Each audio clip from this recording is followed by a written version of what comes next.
परिचय। रीना के दादाजी बीमार हैं। डॉक्टर ने उन्हें आराम करने की सलाह दी है, लेकिन वह आराम नहीं कर पा रहे हैं। कल रीना की विज्ञान की परीक्षा है, लेकिन वो पढ़ाई पर अपना ध्यान केंद्रित नहीं कर पा रही है।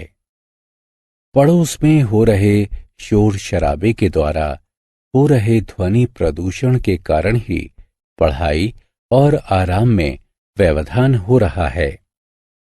इस अध्याय में आप विभिन्न प्रकार के प्रदूषण और उनके कारणों के बारे में जानेंगे। आओ सीखें।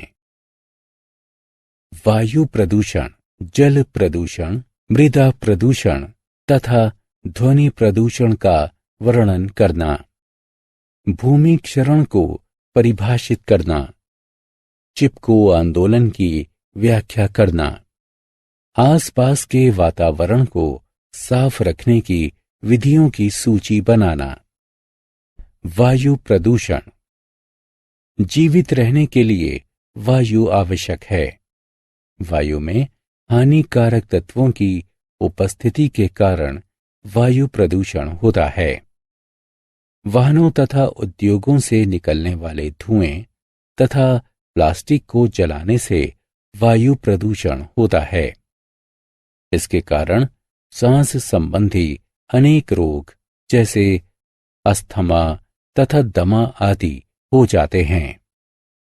हम वायु में वाहनों तथा कारखानों से निकलने वाले धुएं की मात्रा को कम करके वायु प्रदूषण को रोक सकते हैं। जल प्रदूषण। वायु की तरह जल भी हमारे जीवन के लिए महत्वपूर्ण है। जल में हानिकारक तत्वों की उपस्थिति के कारण जल प्रदूषण होता है। घरेलू तथा कारखानों से निकलने वाला मल जल को प्रदूषित करता है। कुछ क्रियाओं जैसे नदियों में कपड़े धोना तथा जानवरों को नहलाना आदि से भी जल प्रदूषित होता है।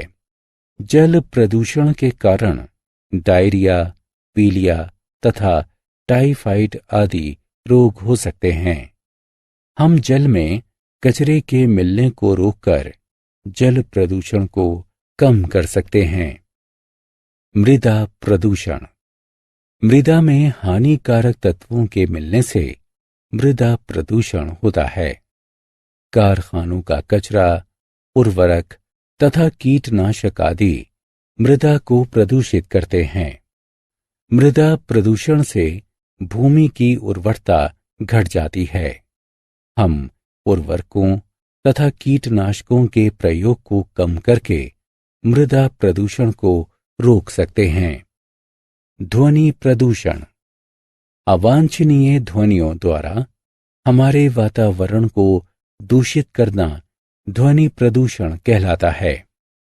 वाहनों के चलने, गाड़ी के हॉर्न को बजाने, लाउड स्पीकर का प्रयोग करने तथा कारखानों में मशीनों के चलने के कारण ध्वनि प्रदूषण होता है। ध्वनि प्रदूषण से बूढ़े तथा बीमार व्यक्तियों को परेशानी होती है। इससे विद्यार्थियों की पढ़ाई में भी व्यवधान आता है। इसके कारण आप बहरे भी हो सकते हैं। हम अवांछनीय ध्वनियों को कम करके ध्वनि प्रदूषण की रोकथाम कर सकते हैं। भूमि क्षरण। जल तथा वायु के द्वारा मिट्टी का हटना या एक स्थान से दूसरे स्थान तक स्थानांतरित होना भूमि क्षरण कहलाता है। पेड़ों की जड़ें मिट्टी को जकड़े रहती हैं, जिससे भूमि क्षरण की रोकथाम होती है। पेड़ों को काटने से भूमि क्षरण में वृद्धि होती है। हम अधिक संख्या में पेड़ पौधों को लगाकर भूमि क्षरण को रोक सकते हैं। चिपको आंदोलन। वर्ष 1973 में भारत में उत्तराखंड में पेड़ों के काटने को रोकने के लिए चिपको आंदोलन शुरू हुआ था। इसे चिपको आंदोलन इसलिए कहा गया क्योंकि इस आंदोलन के दौरान लकड़ी काटने वालों से पेड़ों की रक्षा करने के लिए गांव के लोग पेड़ों से चिपक गए थे। आसपास की स्वच्छता। हमें स्वस्थ रहने के लिए अपने आसपास को साफ सुथरा रखना चाहिए। हमें कचरे को कूड़ेदान में डालना चाहिए। कॉलोनी की नालियों का पानी बाहर निकलने नहीं देना चाहिए। अपने आसपास के पार्कों का रखरखाव करना चाहिए। प्लास्टिक का प्रयोग कम से कम करना चाहिए। अपने आसपास पेड़ों को लगाना चाहिए। हमने क्या चर्चा की? वायु में उपस्थित हानिकारक तत्वों के कारण वायु प्रदूषण होता है।